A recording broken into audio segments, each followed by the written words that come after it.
ഇന്ന് 1 മണിക്കാണ് നമ്മുടെ ക്ലാസ് തുടങ്ങിയത്. ഞാൻ കുറച്ച് വൈകിട്ടാണ് എത്തിയത്.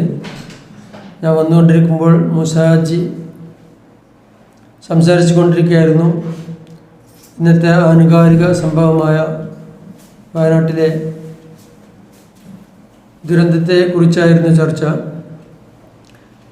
ദുരന്തം സംഭവിച്ച സ്ഥലത്ത് എന്തെല്ലാം നമുക്ക് ചെയ്യാൻ പറ്റും, വീട് നഷ്ടപ്പെട്ടവർക്ക് വീടുണ്ടാക്കൽ, മറ്റ് നഷ്ടങ്ങളെല്ലാം സംഭവിച്ചവർക്ക് അവർക്ക് അനുയോജ്യമായ നഷ്ടങ്ങൾ നികത്താൻ വേണ്ടി നമുക്ക് എന്തെല്ലാം ചെയ്യാൻ പറ്റും എന്നുള്ള ചർച്ചകളൊക്കെ അവിടെ നടന്നു കഴിഞ്ഞു. അതുപോലെ പിന്നെ രണ്ടാമത്തെ സെഷൻ ചോദ്യോത്തരവേളയായിരുന്നു. ചോദ്യോത്തരവേളയിൽ ഓരോ വ്യക്തികളോടും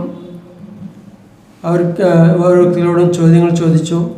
അവരുടേതായ മേഖലയിലുള്ള ചോദ്യങ്ങൾ ചോദിച്ചതുകൊണ്ട് അവർക്ക് അതിന് കൂടുതൽ വ്യക്തമായിട്ടുള്ള ഉത്തരം നൽകാൻ സാധിച്ചു. എനിക്കും ഉത്തരം നൽകാൻ സാധിച്ചു എന്നുള്ളതാണ് ഞാൻ കരുതുന്നത്.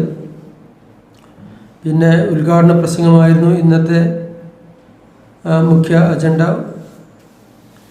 ഉദ്ഘാടന പ്രസംഗത്തിൻ്റെ രൂപം സാർ കാണിച്ചു തന്നു. അത് വളരെ അധികം ഹൃദ്യമായി. ഇനിയും അങ്ങനെ ഒരു വേദി കിട്ടുകയാണെങ്കിൽ നമുക്ക് ഉദ്ഘാടന പ്രസംഗം ചെയ്യാൻ സാധിക്കും എന്ന് ഇപ്പോൾ മനസ്സിന് തോന്നലുണ്ട്.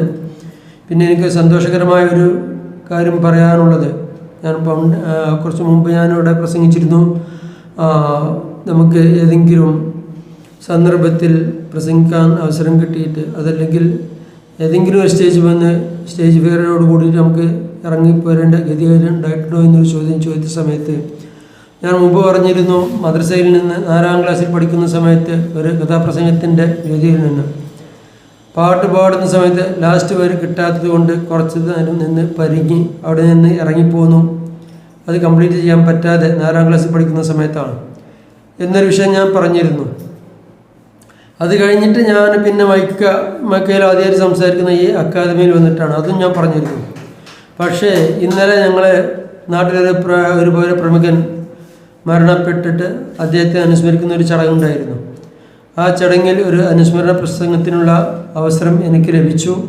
അദ്ദേഹം മദ്രസയിൽ അതേ സ്റ്റേജിന്മേൽ വളരെ ഭംഗിയായി നിർഭയം എനിക്ക് സംസാരിക്കാൻ കഴിഞ്ഞു എന്നുള്ളത് ഈ ബ്രൈറ്റ് അക്കാദമിയുടെ ഏറ്റവും നല്ല ഒരു പോസിറ്റീവ് എനർജി എനിക്ക് കിട്ടി എന്നുള്ളതാണ്. ഞാൻ ഭംഗിയായി സംസാരിച്ചു.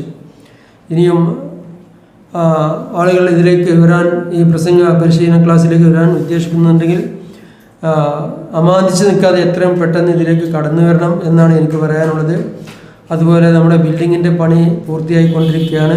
നമ്മളെല്ലാവരും ഇതിലേക്ക് സംഭാവന നൽകിയിട്ടുള്ളതാണ്. എങ്കിലും ഇനിയും എന്തെങ്കിലും കൊടുക്കാൻ കഴിയുന്നുണ്ടെങ്കിൽ ആ കഴിയുന്ന സംഖ്യ കൊടുത്ത് നമ്മളെ ബിൽഡിങ്ങിൻ്റെ പണി എത്രയും പെട്ടെന്ന് പൂർത്തിയാക്കി അടുത്ത 1 മാസത്തിനുള്ളിൽ ഇത് ഉദ്ഘാടനം കഴിക്കണമെന്നാണ് സാർ പറഞ്ഞത്.